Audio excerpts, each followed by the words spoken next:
Ela não precisava saber quanto aquilo valia. De qualquer forma, não saberia o que fazer com isso. Foi isso que meu pai disse sobre mim, a própria filha dele, 3 horas depois que o caixão do meu marido foi enterrado. Eu ainda vestia meu vestido preto, ainda tinha a terra do cemitério nos sapatos. E quando cheguei à porta da casa dos meus pais naquela noite, ouvi cada palavra através da tela da porta. O plano deles, os papéis falsificados, o médico que nunca me examinou, assinando minha sanidade como se fosse uma ficha de golfe. Mas eles não sabiam que eu estava ouvindo. E com certeza não faziam ideia do que eu faria em seguida. Antes de continuar, tire um momento para curtir e se inscrever. Mas só se você realmente se conectar com essa história. Conta pra mim de onde você está assistindo e que horas são aí. Adoro saber quem está ouvindo. Meu nome é Patrícia Sancler. Tenho 34 anos. E isso é o que acontece quando as pessoas que deveriam te proteger se tornam aquelas de quem você precisa se proteger. Agora, deixa eu te levar de volta a uma terça-feira de outubro, o dia em que eu enterrei meu marido. Choveu na manhã do funeral do Daniel. Não foi um temporal, só uma garoa fina e teimosa que grudava em tudo. Daquelas chuvas que não deixam você esquecer que estão lá. A igreja era pequena, branca, de madeira, bancos arranhados, um campanário torto na beira de Branhy. Daniel teria gostado. Ele nunca quis nada chamativo. Vieram umas 40 pessoas. Colegas dele da empresa de software, nossos vizinhos da El Terrace, alguns amigos da faculdade que vieram de New Hampshire. Ellen Marsh, minha melhor amiga desde a 9ª série, sentou ao meu lado na primeira fila e segurou minha mão tão forte que os nós dos dedos ficaram brancos. Eu não parava de olhar para o fundo da igreja. 3 bancos à esquerda, os que eu tinha reservado mentalmente para meus pais e minha irmã Megan, ficaram vazios. 100 casacos, 100 bolsas debaixo dos bancos. Olhei meu celular discretamente. Nenhuma ligação perdida, nenhuma mensagem, nada. Ellen se inclinou e perguntou: quer que eu ligue para eles? Balancei a cabeça. Eles sabem que dia é. O pastor disse coisas bonitas sobre Daniel. 38 anos, engenheiro de software, calmo, constante, o tipo de homem que conserta a luz da sua varanda sem você pedir.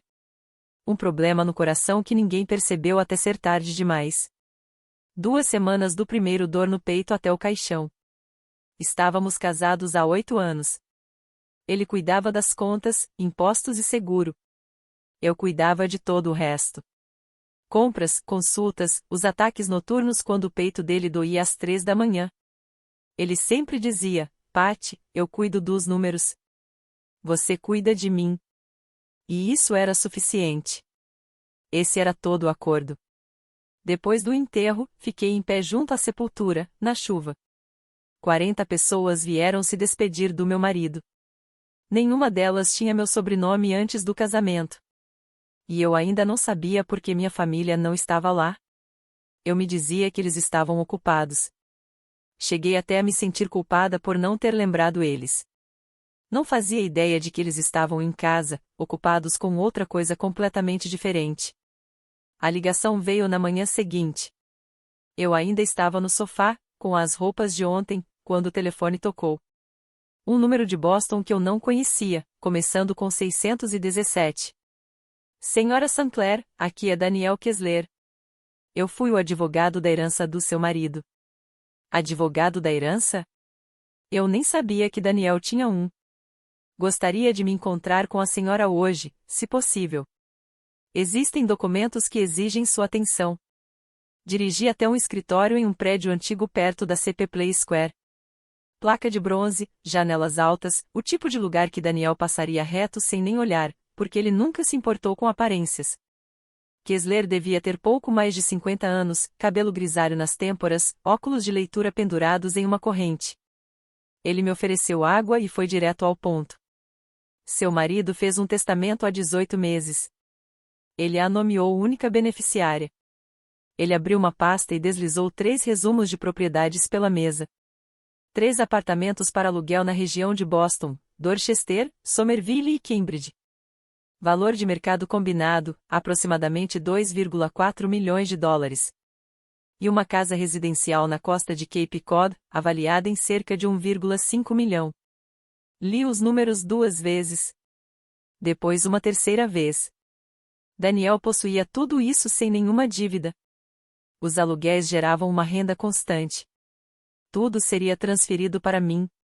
Fiquei sentada ali, de boca aberta, tentando reconciliar o homem que dirigia um Subaru de 10 anos com um homem que aparentemente tinha quase 4 milhões em imóveis. Kessler me estudou por um momento. Então tirou um cartão de visita do bolso do paletó e colocou em cima da pasta. Senhora Sinclair, seu marido foi muito cuidadoso. Ele queria que você estivesse segura. Ele fez uma pausa. Se alguém, qualquer pessoa, pressionar você sobre esses bens, me ligue antes de assinar qualquer coisa. Era uma frase estranha de ouvir.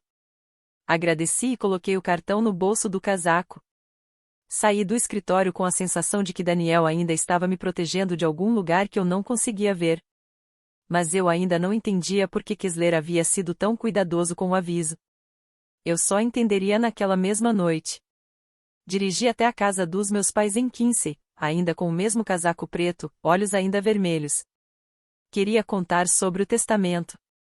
Queria sentar na mesa da cozinha onde cresci e ouvir minha mãe dizer algo suave, algo como: vai ficar tudo bem, querida. A luz da varanda estava acesa. Estacionei atrás do caminhão do meu pai e subi os degraus da frente. A tela da porta estava travada, mas a porta interna estava entreaberta, do jeito que minha mãe sempre deixava quando a casa ficava quente por causa da comida. Estendi a mão para a maçaneta. Então ouvi meu nome. Patrícia não precisa saber dos detalhes ainda. A voz do meu pai, baixa e firme, do jeito que ele fala quando está conduzindo uma conversa que não quer que seja interrompida. Eu parei. Minha mão ficou suspensa, a 1 centímetro da tela. Kessler me ligou naquela tarde. Era meu pai de novo. O genro deixou para ela os apartamentos, 3 no total, e uma casa no Cape. Silêncio. Então a voz da Megan. Rápida, afiada. Quanto? Quase 4 milhões. Um silêncio maior. Eu conseguia ouvir o relógio de pêndulo marcando o tempo através da porta. Então Megan, ela não pode ficar com esse dinheiro. Ela nem sabe pagar uma conta de luz. Meu pai resmungou. Aquele tipo de resmungo que significa concordância. Eu fiquei ali na varanda, uma mão ainda levantada. A garoa tinha parado horas antes, mas eu tremia como se não tivesse. Dentro daquela casa estavam as únicas 3 pessoas que restavam da minha família, e elas estavam sentadas à mesa discutindo a minha vida como se eu fosse apenas um item em uma planilha. Mas a próxima frase, a da minha mãe, foi a que mudou tudo. A voz dela atravessou a porta da tela como uma lâmina envolta em seda. Morreram com o Daniel é a melhor coisa que aconteceu para esta família. Agora finalmente temos uma saída. Deixe que você sente com essa frase como eu tive que sentir. Meu marido, o homem que levava flores para minha mãe no aniversário dela, que consertava a calha do meu pai todo começo de primavera sem ninguém pedir, estava morto há 16 dias. E minha mãe chamou isso de a melhor coisa. Minhas pernas quase cederam, mas eu me mantive firme. Fiquei quieta. Meu pai continuou exatamente de onde ela parou. Falei com o Feldman hoje. Ele vai assinar um certificado. Transtorno de luto, trauma psicológico, incapacidade de gerenciar decisões financeiras. Vamos pedir a tutela. Megan será nomeada guardiã. Já liguei para um corretor em Bartable sobre a casa no Cape. Era Megan. Casual, como se estivesse pedindo comida por delivery. Minha mãe novamente, certifique-se de esconder toda a papelada. Se a Patrícia ver alguma coisa, tudo desmorona. Eu fiquei ali na varanda por mais 1 minuto, talvez 2. Meus ouvidos uniam. Meu peito parecia que alguém tinha derramado concreto dentro dele. Então fiz algo que não tinha planejado. Peguei meu celular, abri o gravador de voz e apertei o botão vermelho. Segurei o telefone perto da fresta da porta e deixei que ele escutasse. Eles continuaram falando. Detalhes, prazos, quem chamar, como me manter no escuro. Depois de mais 2 minutos, apertei stop. Virei, desci os degraus, entrei no carro e fui embora. Não bati na porta. Não entrei. Não chorei. Dirigi 30 minutos em total silêncio. Sem música, sem lágrimas, apenas uma pergunta repetindo na minha cabeça: há quanto tempo eles me viam como uma carteira em vez de uma pessoa? Sentei à mesa da cozinha no apartamento que Daniel e eu compartilhamos por 8 anos. A caneca de café dele ainda estava no escorredor. O cartão de Kessler estava à minha frente, ao lado do celular com a gravação. Liguei para Ellen às 11 da noite. Ela atendeu no segundo toque. Sempre atende quando sou eu. Patty, o que aconteceu? Eu contei tudo. Os assentos vazios no funeral, o escritório do Kessler, a varanda, cada frase que eu ouvi pela porta de tela. Ellen não o interrompeu. Não ficou chocada, não xingou. Ela apenas ouviu. É isso que torna a Ellen perigosa. Ela escuta como advogada, pegando cada detalhe. Quando terminei, a voz dela ficou firme como aço. Patty, me escuta. Não ligue para seus pais. Não ligue para Megan. Amanhã cedo, a primeira coisa que você faz é ligar para o Kessler, depois me liga. Eu sei o que fazer. Ellen é assistente jurídica em um escritório de direito imobiliário e de heranças no centro de Boston. Ela passou 11 anos lidando com casos de inventário, pedidos de tutela e disputas de propriedade. Ela reconheceu o que minha família estava fazendo antes mesmo de eu ter palavras para isso. O que eles estão descrevendo: usar o médico para declarar você incapaz sem sequer examiná-la, depois pedir tutela para controlar seus bens, não é apenas um desentendimento familiar, Patty.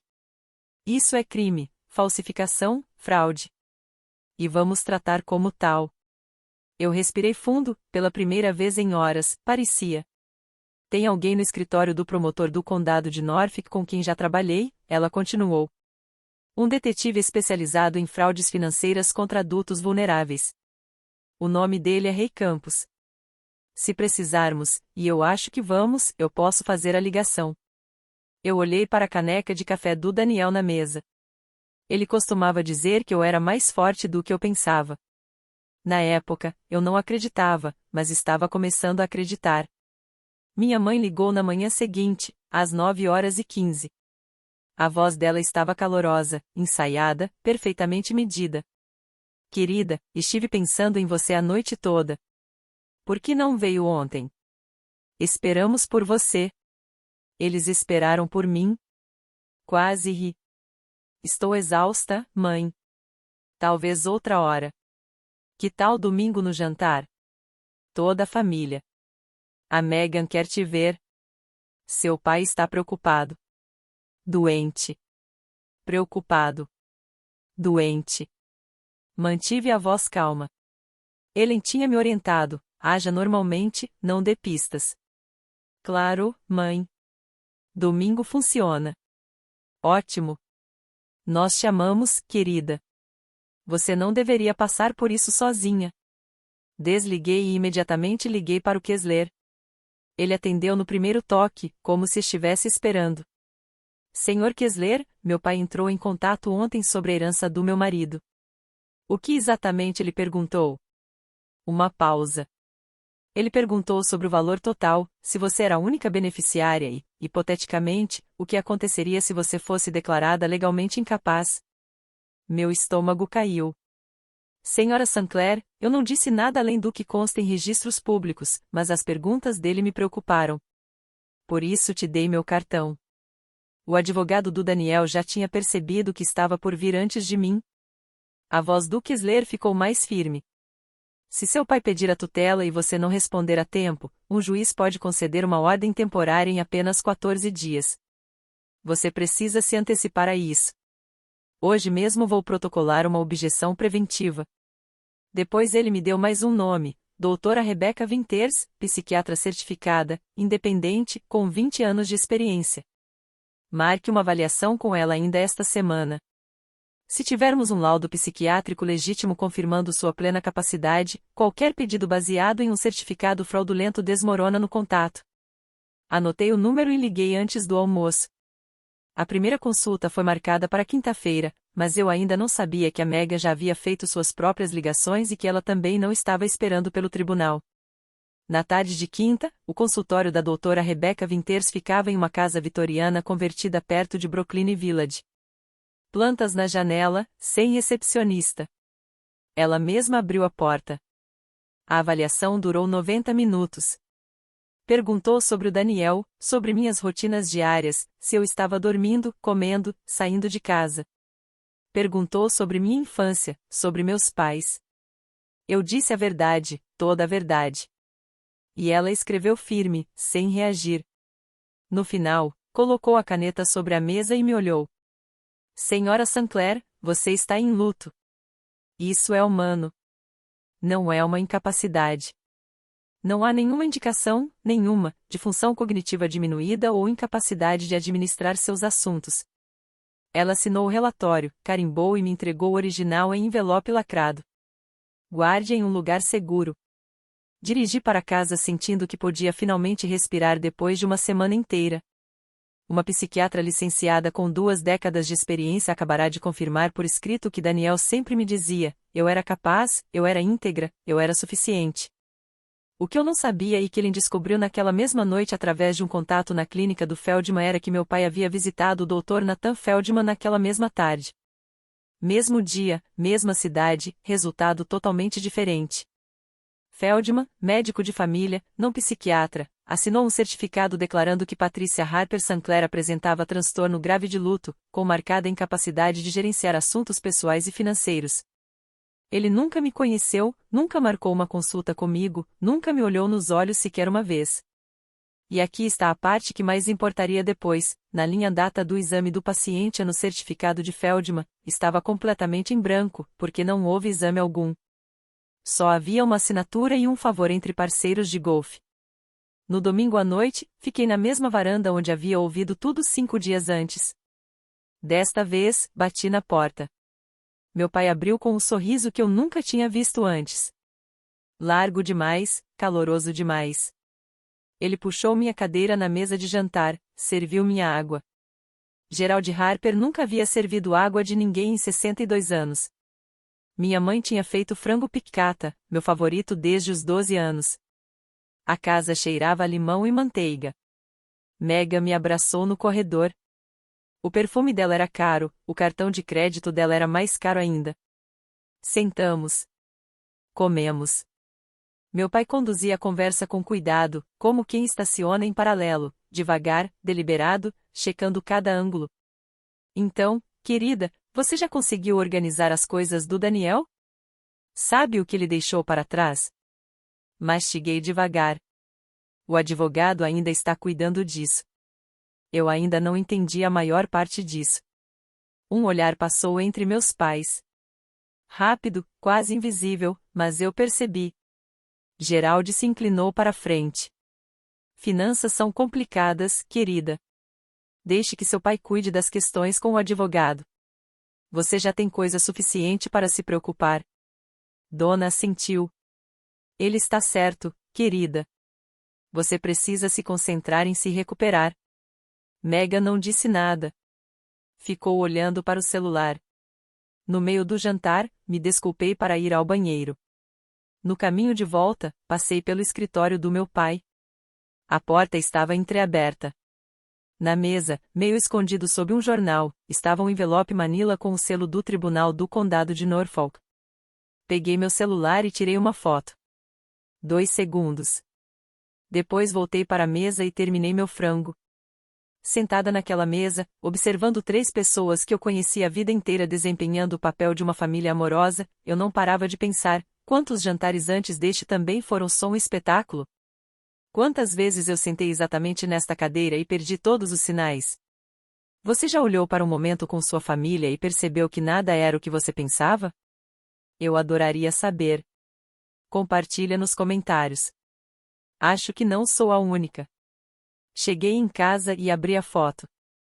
O endereço de retorno do envelope: Tribunal de Família e Sucessões de Norfolk. O carimbo na frente: pedido de tutela. Eles já tinham protocolado.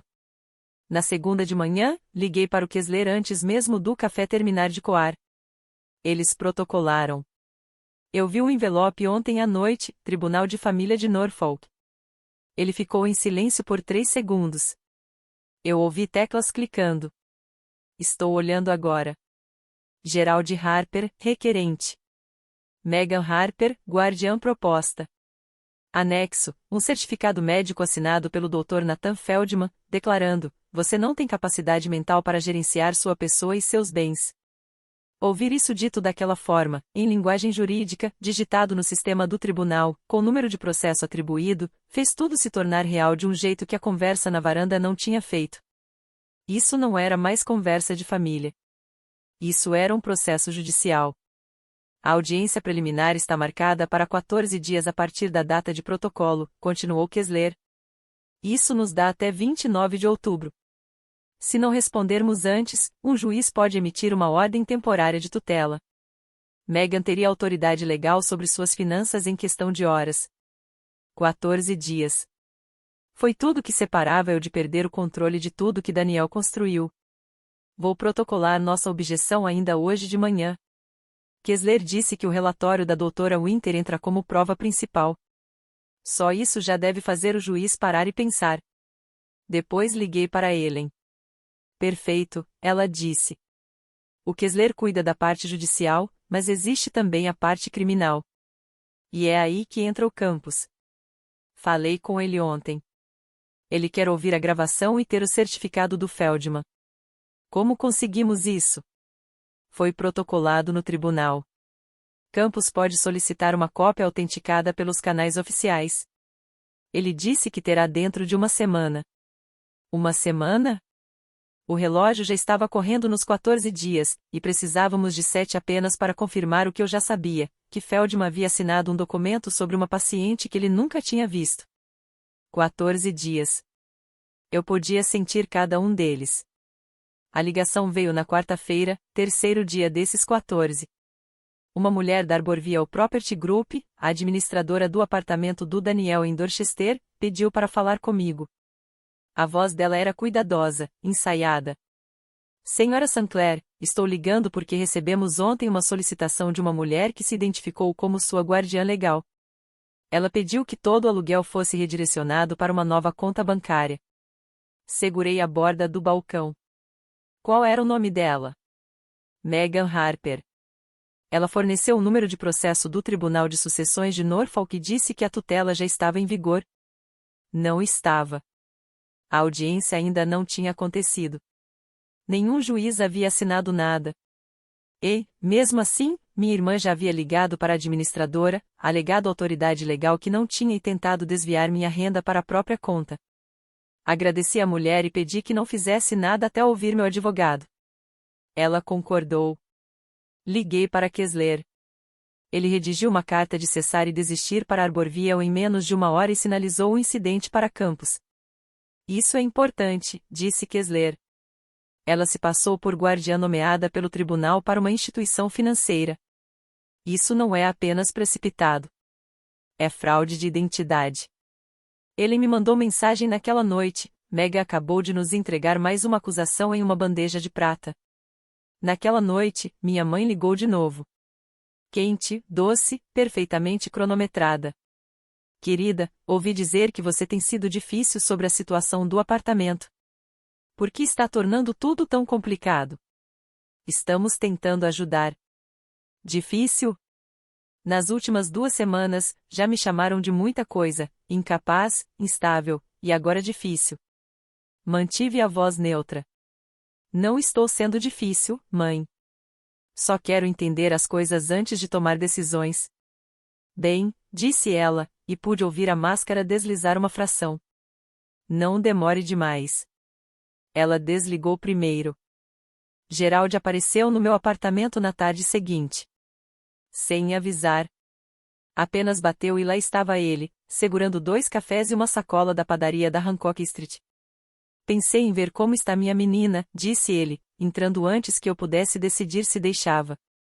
Sentou-se na mesa da cozinha, a mesa do Daniel, e fez conversa fiada por exatamente 10 minutos, o tempo, o cachorro do vizinho, uma troca de jogador do Red Sox que ele nem ligava de verdade.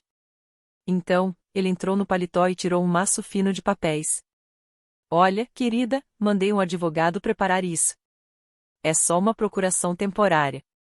Permite que eu cuide da papelada do imóvel por você. Impostos chegando, renovação de seguro, coisas com que você não deveria se preocupar agora. Ele deslizou os papéis pela mesa, com uma caneta azul em cima. Olhei para o documento.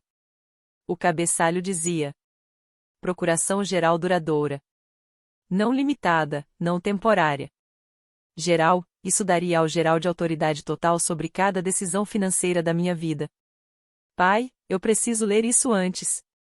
Me dê alguns dias. O maxilar dele se fechou. Patty, o tempo é importante aqui. Há contas, prazos. Daniel sempre me dizia para ler antes de assinar. Acho que devia honrar esse conselho. Ele não podia discutir com um homem morto. Pelo menos, não em voz alta. Ele deixou os papéis na mesa e saiu sem terminar o café. Eu fotografei cada página e enviei para o Kessler. A resposta dele veio em menos de 1 hora. Não assine. Isso é uma procuração geral, sem restrições. Se você executar, seu pai pode vender todas as propriedades já amanhã de manhã. Além disso, o advogado que redigiu isso, Robert Voice, é ex-parceiro de negócios do seu pai. Isso foi coordenado. A caneta ainda estava em cima dos papéis, tinta azul, destampada, pronta para eu cometer o maior erro da minha vida. Eu tampei e guardei na gaveta. Na sexta noite, ele apareceu com um laptop e um bloco amarelo cheio de anotações. Sente-se, disse ela. Eu puxei tudo o que pude dos registros públicos. É pior do que pensávamos. Ela virou a tela para mim. Gerald Harper, segunda hipoteca da casa em Kinsey, saldo pendente, $320 mil, penhora federal de impostos registrada há 8 meses, $95 mil, 2 linhas de crédito em atraso, notificação de cobrança pendente de um empreiteiro que ele deixou de pagar por um conserto no telhado. Seu pai está 5 meses atrasado com a hipoteca. O banco enviou aviso de inadimplência em agosto. Ela virou a página. Meghan Harper, 4 cartões de crédito, 3 congelados, 1 em cobrança. Dívida total rotativa, $180 mil. 2 ações civis de credores nos últimos 3 anos. Uma ação de despejo de um locador em Weymouth, resolvida fora do tribunal. Sua irmã tem gastado dinheiro que não tem há anos, disse Ellen. E sua mãe é consignatária da casa em Quincy. Se Gerald perder, Dona perde junto. Fiquei olhando os números. Quase $600 mil em dívidas combinadas. Minha família estava afundando, e o patrimônio do Daniel valia quase 4 milhões. A matemática não era complicada, eu era o bote salva-vidas deles. Ele fechou o laptop e me olhou. Patty, eles não estão fazendo isso porque acham que você não sabe administrar dinheiro. Estão fazendo porque estão desesperados. Você é a única saída que eles têm. Fiquei sentada por muito tempo, olhando para a mesa do Daniel, onde ele espalhava suas planilhas e, silenciosa e metodicamente, construía algo que pudesse sobreviver a ele. Ele nunca me contou sobre a dívida. Nunca me contou sobre muitas coisas. Mas se certificou de que cada ativo estivesse no meu nome, só meu. Agora eu entendia por quê. As mensagens começaram a chegar no sábado, 6º dia. Primeiro, de uma amiga da faculdade chamada Angela. Oi, Patty, a Meghan me ligou ontem. Ela disse, você não está comendo, não sai de casa, está recusando a ajuda de todo mundo. Ela soava realmente preocupada. Você está bem? Depois, da minha tia Carol, querida, sua mãe me contou que você está realmente passando por dificuldades. Quero ir te visitar. Por favor, deixe a gente te ajudar. E então de uma mulher que eu mal conhecia, uma prima distante em Connecticut, estou rezando por você, Patrícia. Sua família te ama muito. Meghan estava construindo uma história. Não para mim, mas ao meu redor. Uma narrativa cuidadosamente espalhada por todos os contatos que ela podia alcançar. Patrícia está se desfazendo. Patrícia não consegue se cuidar. Patrícia precisa que alguém intervenha. E quando chegasse a data do tribunal, todas essas pessoas lembrariam de ter ouvido a mesma coisa. Eu queria ligar para cada uma delas. Queria gritar, estou bem. Estou na minha cozinha fazendo macarrão. Corri esta manhã. Ellen me parou. Se você começar a ligar para todo mundo para se defender, vai parecer exatamente como Meghan descreveu. Alguém em pânico e fora de controle. Deixe suas ações falarem, não seu desespero. Coloquei o telefone no balcão. Foi a coisa mais difícil que fiz na semana inteira. Então Lisa Parker, minha amiga mais próxima da faculdade, ligou direto. Pat, eu não comprei uma palavra disso, mas você precisa saber de uma coisa. Ela fez uma pausa. Megan também me perguntou se eu sabia o número da sua conta bancária. Ela disse que precisava para ajudar a gerenciar suas contas. Fechei os olhos. Ela não estava apenas atacando minha reputação. Queria minhas informações bancárias, meus contatos, minha credibilidade. Megan tentava desmontar cada parte da minha vida que eu controlava, para que quando o juiz me olhasse, tudo que lhe visse fosse uma mulher sem nada. Mas Lisa não deu nada a ela, e isso importou mais do que Megan jamais saberia. No 8º dia, ele me levou ao escritório satélite do promotor do condado de Norfolk em Canton. O detetive Ray Campos nos recebeu em uma pequena sala de conferência, com uma mesa de metal e sem janelas decoradas. Ele devia ter uns 45 anos, ombros largos, rosto calmo, o tipo de homem que faz perguntas como um cirurgião faz incisões, preciso e sem pressa. Senhora Sinclair, me conte tudo desde o começo. Eu contei tudo, o funeral, a varanda, a gravação, Feldman, a procuração, a ligação da Megan para Arborville. Ele anotava sem olhar para cima. Quando terminei, disse, toque a gravação. Coloquei o telefone sobre a mesa e apertei play. A voz do meu pai encheu a sala, depois a da minha mãe, depois a da Megan. Campos ouviu tudo sem se mexer. Quando terminou, tampou a caneta e me olhou. A gravação nos dá base razoável para abrir uma investigação, mas a chave é o certificado do Feldman.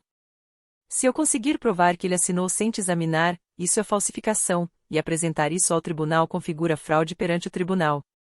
Como conseguimos isso? Perguntei. Foi protocolado como anexo na petição de tutela. Já solicitei uma cópia autenticada pela secretaria do tribunal. Deveremos tê-la em 5 a 7 dias. Ele se inclinou. E Megan se passando por guardiã para desviar o aluguel. Fraude de identidade, disse Campos. Crime separado. Estamos documentando. Ele me olhou diretamente. Senhora Sinclair, já vi famílias fazerem coisas terríveis por dinheiro, mas falsificar documentos médicos para tirar os direitos legais de alguém, isso não é drama familiar. Isso é crime. E eu vou tratar como tal. Ele se levantou. Enquanto isso, não os confronte. Não mude sua rotina. Deixe que acreditem que tudo está seguindo o plano deles. Assenti. Apertamos as mãos. O aperto dele era firme e constante. Como uma promessa feita sem palavras. 5 a 7 dias. O relógio não parava. Dia 10. Minha mãe me convidou para almoçar. Só nós duas. Um restaurante de frutos do Marinhu, com vista para o porto. Íamos lá quando eu era pequena, quando as coisas eram mais simples, ou pelo menos quando eu achava que eram. Ela parecia cansada, mais magra do que eu lembrava. Quando me abraçou na porta, demorou um pouco demais. Pedimos comida. Ela falou sobre o tempo, os vizinhos novos, uma receita que havia recortado de uma revista. Coisas normais, seguras. E então as lágrimas vieram. Desculpe por não ter ido ao funeral, disse ela, com a voz embargada. Eu estava com medo. Vi você sofrendo tanto e não sabia o que dizer. Eu congelei. Sou uma mãe terrível. As lágrimas dela eram reais. Acredito nisso. O que não acredito é na razão por trás delas. Ela passou um lenço nos olhos e mudou de assunto, suave como uma troca de cena. Querida, 4 milhões de dólares é uma responsabilidade enorme. Não quero que ninguém tire vantagem de você. Ninguém. Ela disse a ninguém assentada bem à minha frente. Já pensou em deixar a Megan administrar parte disso? Ela sempre foi boa com números. Megan, boa com números. A mulher com 180 mil dólares em dívida de cartão de crédito. Quase perdi a compostura. Quase. Vou pensar sobre isso, mãe. Ela estendeu a mão e apertou a minha. Seu pai já tem tudo pronto. Você só precisa assinar um papelzinho. Quando a conta chegou, ela foi pegar a carteira. A garçonete passou o cartão e voltou 30 segundos depois, inclinando-se com um discreto: "Desculpe, senhora. Foi recusado." O rosto da minha mãe ficou branco. Deve ser a máquina. Paguei em dinheiro. Não disse uma palavra, mas entendi. O cartão dela foi recusado. A casa dela estava afundando, e o único plano que ela tinha era sentar-se à minha frente se recusando a assinar. As lágrimas eram reais, mas o amor por trás delas tinha preço. Dia 12. Campos ligou às 7 da manhã. "Tenho o certificado do Feldman", disse ele. E é exatamente o que esperávamos. Sentei na beira da cama e ouvi. A linha da assinatura estava preenchida: Nathan Feldman, MD. A linha do diagnóstico dizia: transtorno de luto severo com comprometimento acentuado na tomada de decisões financeiras e pessoais. Mas a linha da data do exame do paciente estava em branco, e a linha do método de avaliação, também em branco. Eu soltei um suspiro. Puxei os registros de atendimento do Feldman para a data em que ele assinou o certificado. Seu nome não aparecia em lugar nenhum. Nem como Patrícia Sinclair, nem como Patrícia Harper. Nenhuma anotação, nenhum prontuário, nenhum arquivo. Ele fez uma pausa para que isso fizesse efeito. Ele assinou um documento médico legal certificando sua incapacidade sem jamais ter estado na mesma sala que você. Isso é falsificação. E porque foi apresentado a um tribunal como parte de uma petição de tutela, é fraude perante o tribunal, que é crime grave. E agora, o que acontece? Estou solicitando um mandado de prisão para o Feldman ainda esta manhã. Assim que ele estiver sob custódia, espero que coopere. Médicos geralmente cooperam quando sua licença está em risco. Quando ele falar, vai confirmar quem pediu para ele assinar. E isso nos dá a cadeia até seu pai, sua mãe e sua irmã. Levantei-me e fui até a janela. Lá fora, a rua estava silenciosa. Um ônibus escolar passou. Detetive Campos, quando você for à casa dos meus pais, quero estar presente. Houve uma longa pausa. Tem certeza? Preciso ver os rostos deles, e eles precisam ver o meu. Ele concordou. Domingo de manhã, 10 horas, na residência dos Harper em Quincy. 2 dias. Eu já sabia o que vestir, o mesmo casaco preto que usei no funeral do Daniel. Não para amanhã desta vez, mas para fechar um capítulo. Dia 13. Geraldi ligou naquela noite. A máscara caiu. Patrícia, não querida, não amor. Patrícia, não sei quem tem enchido sua cabeça, mas essa pequena rebeldia precisa acabar. Você precisa assinar a procuração. Não. Já protocolei no tribunal. A audiência é segunda-feira. Você vai envergonhar esta família na frente de um juiz. Eu sei que você protocolou, pai. Meu advogado me informou. Silêncio.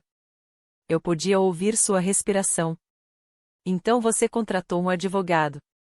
Acha que sabe o que está fazendo? Acho que esta conversa deve terminar aqui. Você nunca administrou nada na sua vida. A voz dele quebrou. Não de tristeza, de fúria. Daniel fez tudo por você. As contas, os impostos, as contas bancárias, tudo. E agora você acha que pode lidar com 4 milhões de dólares. Você nem consegue, filha. Mantive a voz firme. Lisa como um muro. Se você estivesse tentando me ajudar, não precisaria de um médico para dizer que eu sou louca. Silêncio absoluto. 3 segundos inteiros. Esse médico examinou você? Não. Ele não examinou. E nós dois sabemos disso. Ele desligou. Sentei no sofá e fiquei olhando minhas mãos.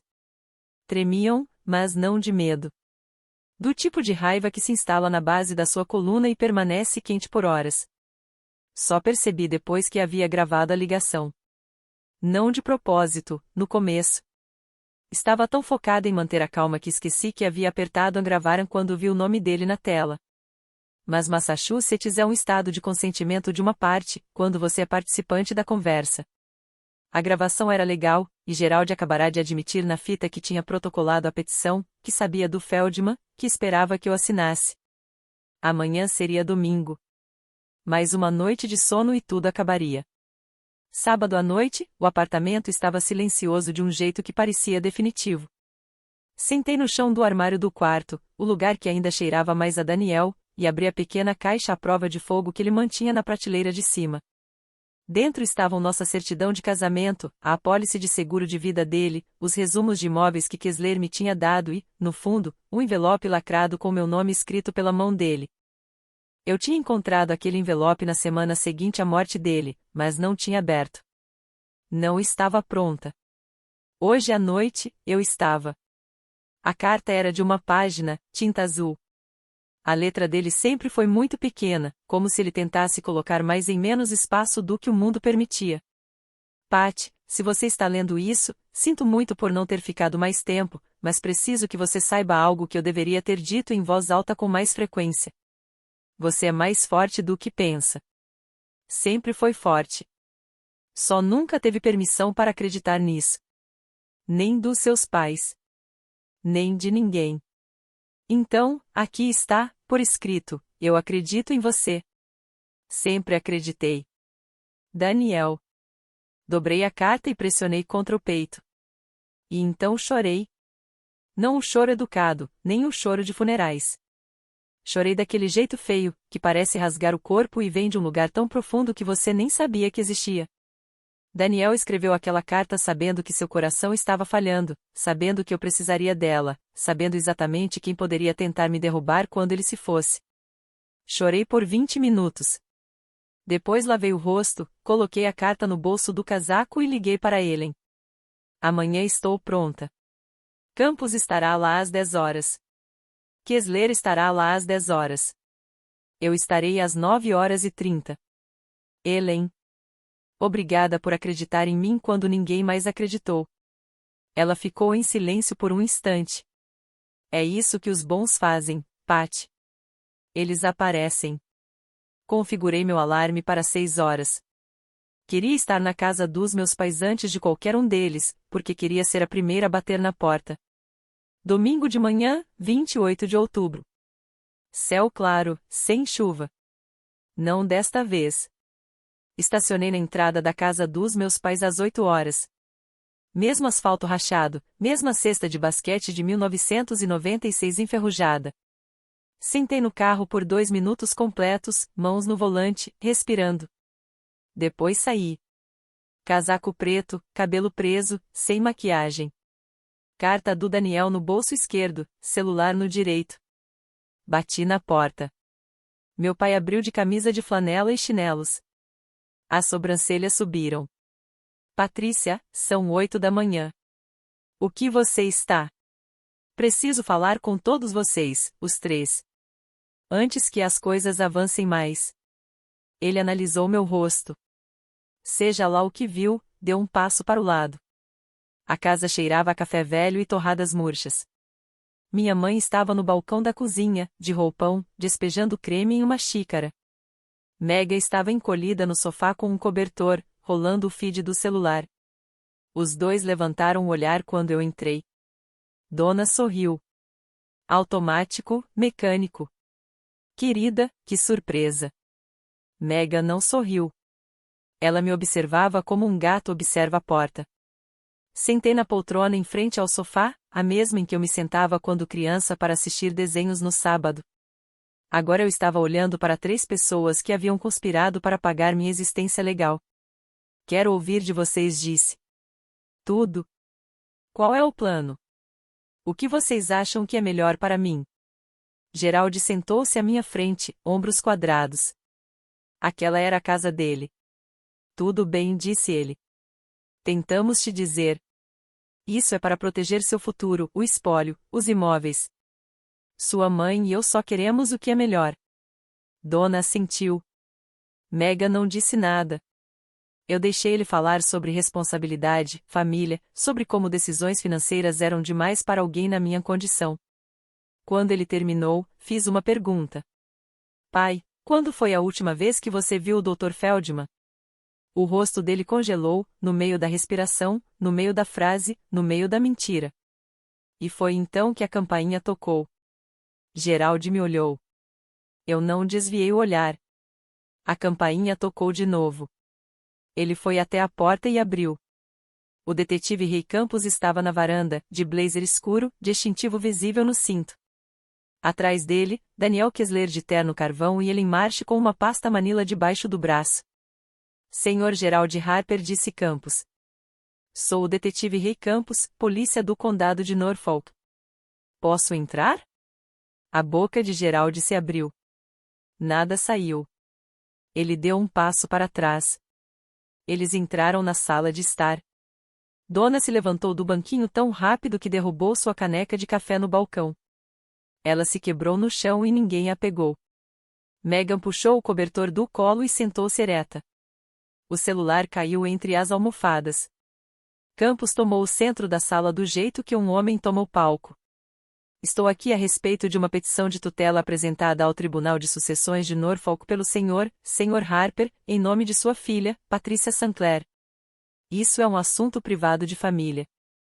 Quando o atestado médico anexado à petição é fraudulento, Sr. Harper, ele se torna uma questão criminal. A sala ficou em silêncio. Não só quieta. Silêncio pesado. Campos puxou uma pasta transparente do bolso do blazer. Dentro, uma fotocópia do atestado de Feldman. Este atestado, assinado pelo Dr. Nathan Feldman, declara que sua filha é mentalmente incapacitada. Mas o Dr. Feldman nunca a examinou. O campo data do exame do paciente está em branco. O registro de consultas dele não mostra nenhum registro dela. Sem prontuário, sem arquivo, sem notas. Donna afundou de volta no banquinho. Megan ficou boquiaberta. O Dr. Feldman foi levado sob custódia às 7 horas desta manhã, disse Campos. Ele está cooperando. Deixou a palavra cooperando a pairar no ar. O rosto de Gerald perdeu a cor. Não aos poucos, de uma vez. Como se alguém tivesse puxado o plugue. Ele sabia o que cooperar significava. Significava que Feldman tinha falado. Gerald tentou. Eu dou a ele isso, disse ele.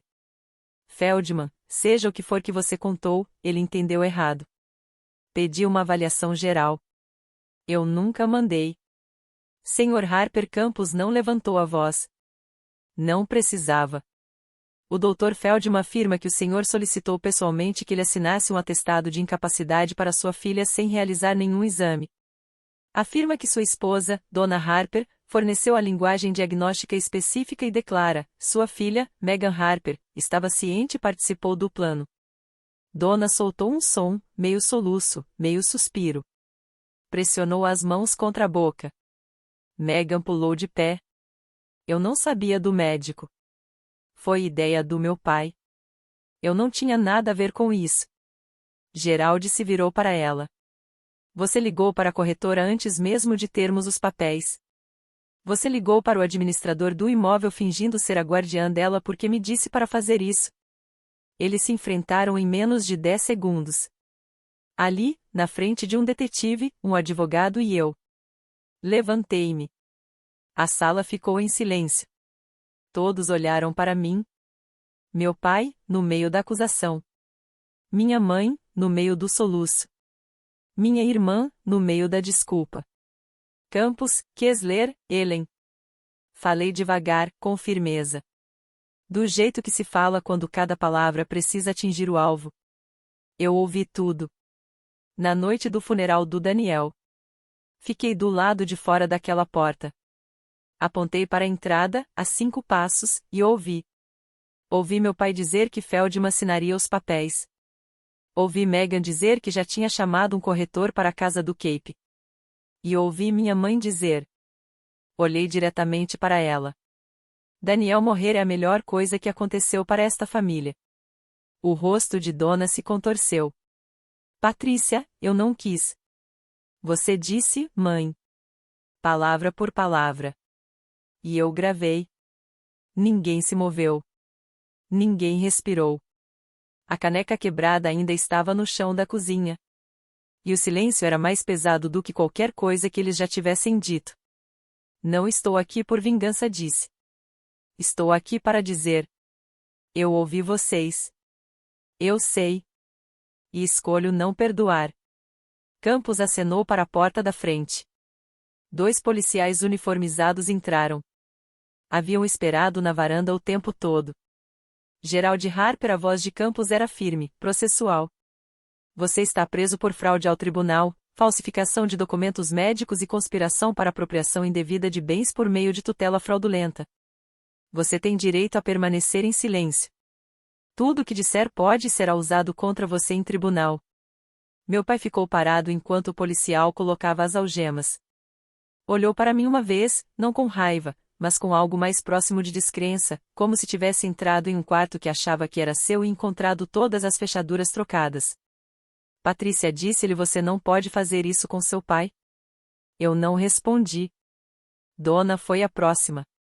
Não resistiu. Os pulsos eram tão finos que o policial precisou ajustar as algemas. Lágrimas escorreram pelo rosto dela em 2 linhas perfeitas.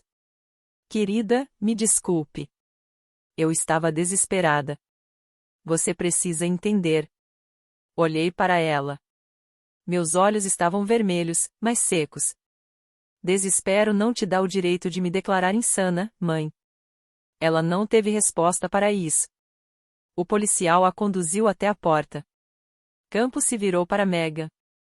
Megan Harper, você também está presa por fraude de identidade, por se passar por guardiã nomeada pelo tribunal perante uma instituição financeira e por tentativa de apropriação indevida por meio de engano.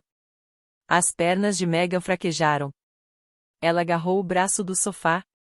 Patty, por favor, eu só não. Uma palavra. Eu não precisava dizer nada.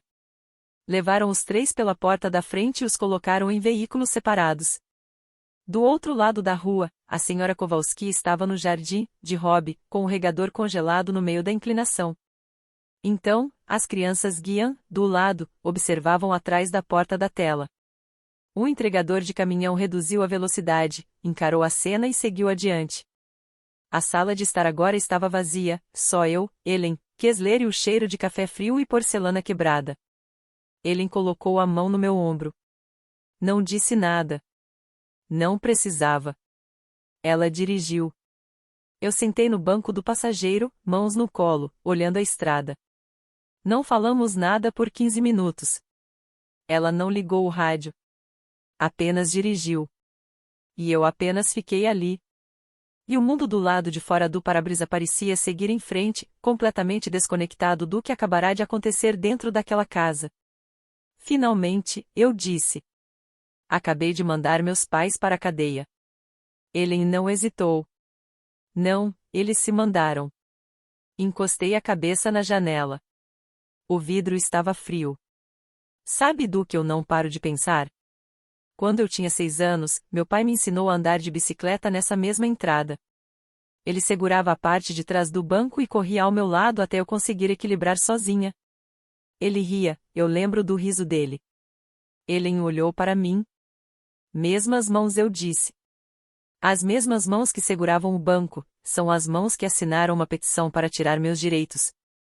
Ela não tentou me consolar com palavras. Apenas estendeu a mão e apertou meu braço uma vez, depois voltou a segurar o volante com as 2 mãos. Chegamos ao meu apartamento. Ela desligou o motor. Patty, você não precisa ser forte hoje à noite. Você acabou de fazer uma das coisas mais difíceis que uma pessoa pode fazer. Se precisar desmoronar, está à noite.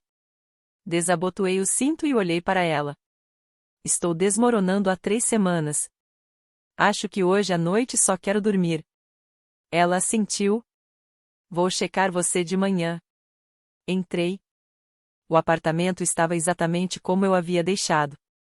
A caneca de café do Daniel ainda no escorredor, a procuração ainda sobre a mesa, a caneta azul ainda na gaveta, tudo no lugar, tudo igual.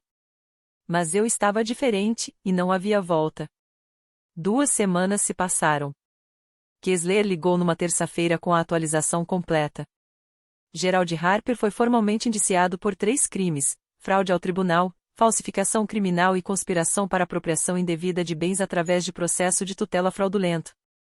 Ele pagou fiança de $50.000 usando a casa de Quincy como garantia, a mesma casa que já tinha 2 hipotecas. Dona Harper foi indiciada em 2 crimes, conspiração e participação em fraude. Ela foi liberada sob sua própria responsabilidade, mas proibida por ordem judicial de manter qualquer contato comigo. Sem ligações, sem mensagens, nada por terceiros. Meghan Harper foi acusada de fraude de identidade e tentativa de apropriação indevida. Seu passaporte foi confiscado e ela estava proibida de deixar o estado de Massachusetts até o julgamento. O Dr. Nathan Feldman teve sua licença médica suspensa enquanto passava por uma revisão completa pelo Conselho de Registro Médico de Massachusetts e também foi acusado de falsificação criminal. Ele estava colaborando com a promotoria em troca de uma possível redução de pena. A petição de tutela foi rejeitada com efeito permanente. Não poderia ser reaberta. A ordem escrita do juiz mencionou evidências claras e irrefutáveis de certificação médica fraudulenta e classificou a ação como abuso do processo de tutela. Fui confirmada como a única proprietária legal de todos os 4 imóveis. Sem condições, sem supervisão, sem tutor, apenas eu. Kessler também mencionou mais uma coisa. Robert Voice, o advogado que redigiu a procuração que Gerald trouxe para o meu apartamento, estava sob investigação pelo Conselho de Supervisão da Ordem dos Advogados de Massachusetts por seu envolvimento no esquema. Você está livre, Sra. Sinclair, disse Kessler, legalmente, financeiramente, completamente. Seu marido garantiu isso, e você finalizou o que ele começou. Agradeci e desliguei. Depois me sentei à mesa da cozinha e fiquei olhando para a parede por um bom tempo. Sem pensar, sem planejar, apenas sentada em um silêncio que, pela primeira vez em semanas, não parecia ameaçador. A ligação veio 3 semanas depois. Um número desconhecido. Quase deixei cair na caixa postal. Queria ter deixado. Patrícia, a voz da minha mãe, pequena e quebrada, como um copo que foi colado tantas vezes que quase se desfez. Eu sei que não devo ligar. Eu sei, mas, por favor, só 30 segundos. Eu deveria ter desligado. Não desliguei. Seu pai vai perder a casa. O banco não vai renovar o empréstimo. Eu não sei onde vou morar, Patrícia. Não sei o que vai acontecer comigo. Fiquei na janela da cozinha, olhando os galhos do carvalho balançarem contra o céu cinza. Mãe, você me ligou de um número bloqueado. Está violando uma ordem judicial agora. Eu sei, me desculpe. Me desculpe por tudo. Eu estava errada. Seu pai estava errado. Estávamos desesperados. Vocês estavam desesperados, eu disse. Então decidiram me declarar mentalmente incapaz. Queriam que um médico escrevesse um papel dizendo que eu não podia pensar por mim mesma. E depois Meghan. Meghan teria vendido tudo que Daniel me deixou, os apartamentos, a casa no Cape, tudo que ele construiu, e eu teria ficado presa em uma tutela, sem poder tomar nenhuma decisão sobre a minha própria vida. Fiz uma pausa. Você já pensou no que teria acontecido comigo? Nada. Só o som da respiração dela. Eu não te odeio, mãe, eu disse, mas não posso confiar em você. E não vou deixar você chegar perto o suficiente para me fazer duvidar da minha própria mente de novo. Ouvi ela chorar, quieta, contida, aquele tipo de choro que sabe que perdeu. Não ligue de novo. Desliguei. Depois liguei para Kessler para relatar a violação da ordem judicial. Não gostei de fazer isso. Não me senti forte. Me senti como alguém que teve que amputar algo essencial e estava aprendendo a andar sem aquilo. Mas eu estava andando. E esse era o ponto. Passei os dias seguintes desfazendo o que Meghan tinha construído. E-mails curtos, linguagem simples, sem drama. Oi, Angela. Queria te avisar que estou bem. Tenho um advogado cuidando das minhas questões e a situação que Meghan te contou não é precisa. Agradeço sua preocupação. Patty, tia Carol, obrigada por checarem. Estou bem. As coisas têm sido difíceis, mas estou recebendo a ajuda que preciso. A ajuda certa. Amo vocês. Enviei 7 desses e-mails. Não expliquei as prisões. Não mencionei o processo na justiça. Não me defendi ponto por ponto da narrativa de Meghan. Só me mostrei presente, coerente, inteira, e deixei que isso fosse a resposta. Lisa ligou naquela mesma tarde. Patty, desde o momento em que Megan abriu a boca, eu soube que era mentira. Fico feliz que você esteja bem. No dia seguinte, tia Carol ligou. Querida, eu nunca acreditei naquela garota. Ela mente desde os 12 anos. Você sabe disso. Todos nós sabemos.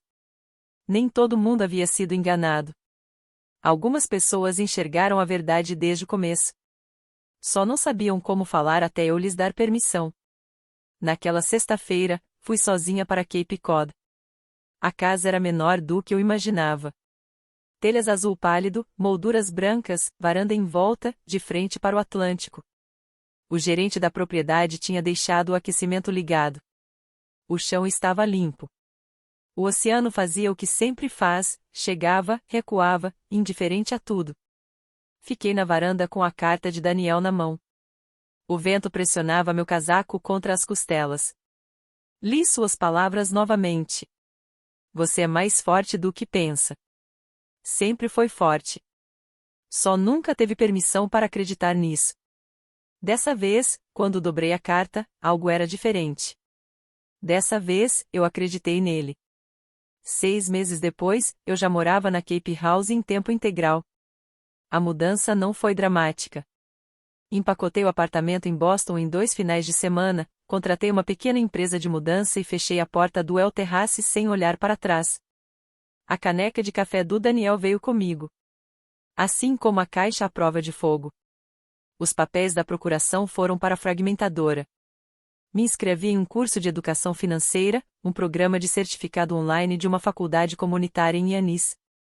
12 semanas, balanços, declarações de impostos, noções básicas de gestão de propriedades, coisas que Daniel costumava cuidar, coisas que eu estava aprendendo a administrar sozinha. Kessler me apresentou uma empresa de administração de imóveis confiável. Eles assumiram os 3 apartamentos em Boston, seleção de inquilinos, manutenção, cobrança de aluguéis. Eu analisava os relatórios mensais. Fazia perguntas. Entendia as respostas. Pela primeira vez na minha vida adulta, eu sabia exatamente onde meu dinheiro estava e o que ele estava fazendo. Em março, aceitei um trabalho meio período em uma ONG de Falmouth chamada Second Shore, uma organização que apoia jovens viúvas a reconstruírem suas vidas após perdas. Eu não precisava do salário.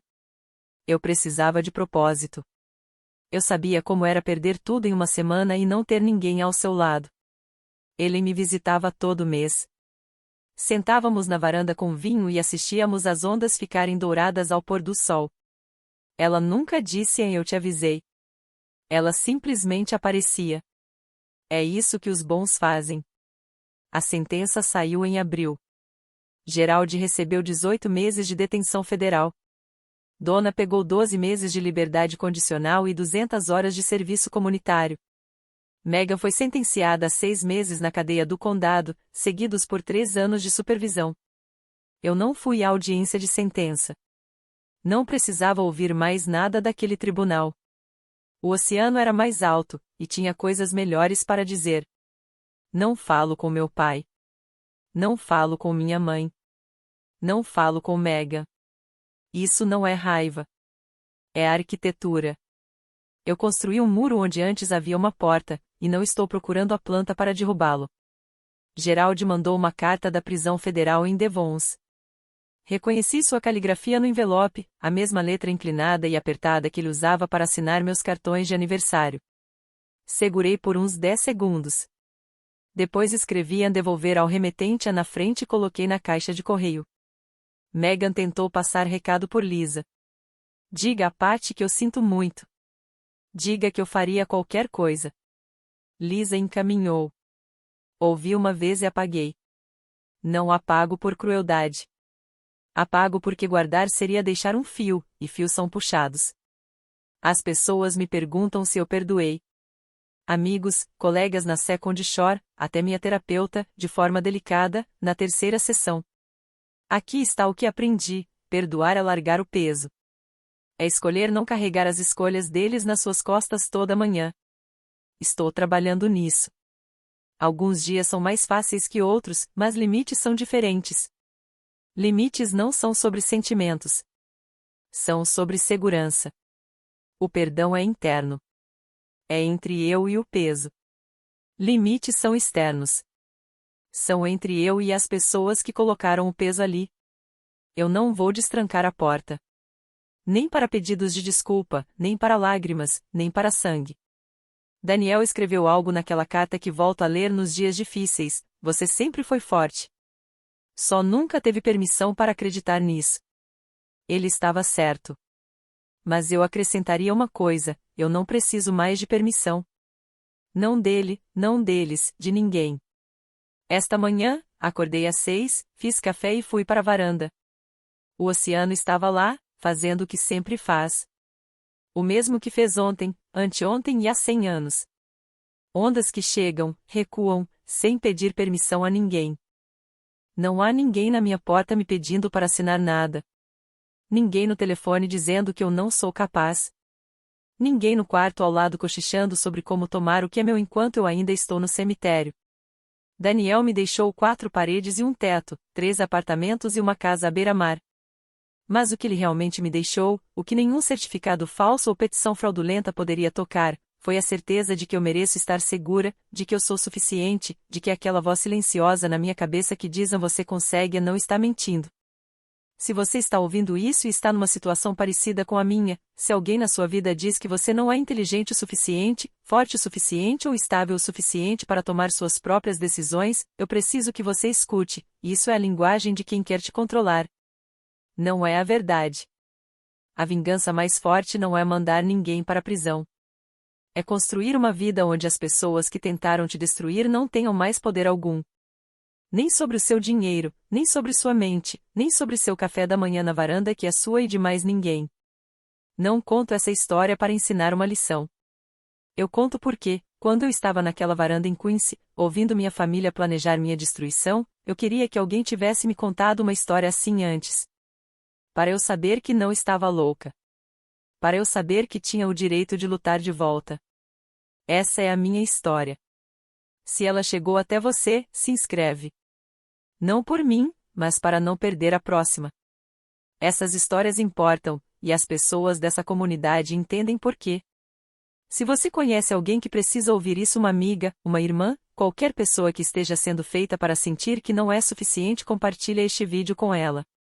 E se você quer ouvir outra história sobre alguém que se recusou a quebrar quando todo mundo esperava que desmoronasse, confere o link na descrição. Eu te vejo lá.